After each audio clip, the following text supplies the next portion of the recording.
Yang di malam ini yang terasa sepi, yang aku sendiri, yang dingin sekali. Hari-hari yang berlalu, aku terbelenggu rindu tanpa kehadiranmu di sampingku,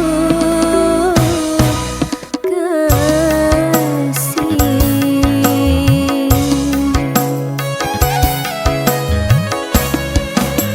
Yang di malam ini yang terasa sepi.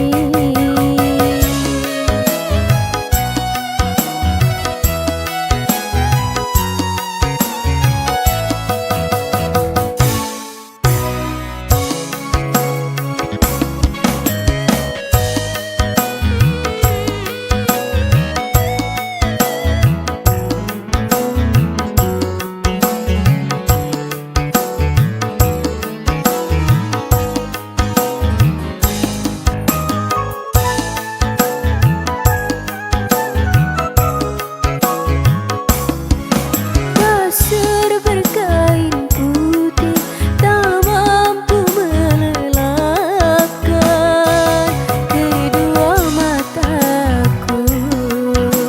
Selimut warna biru tak mampu menghangatkan hatiku yang beku.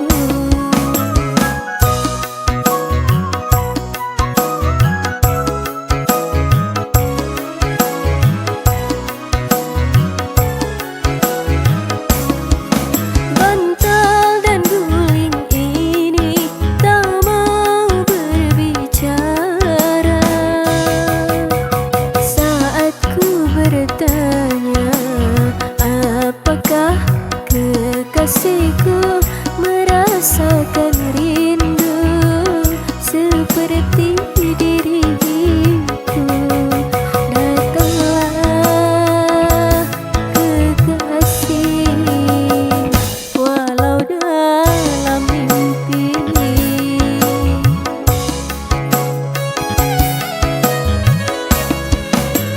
Yang di malam ini yang terasa sepi.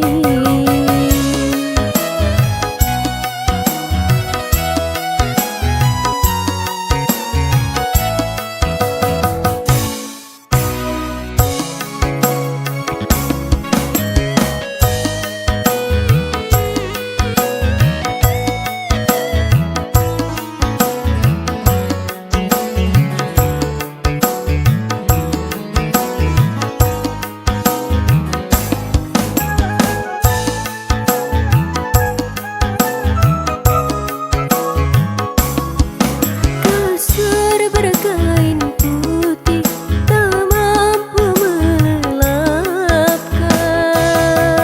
kedua mataku.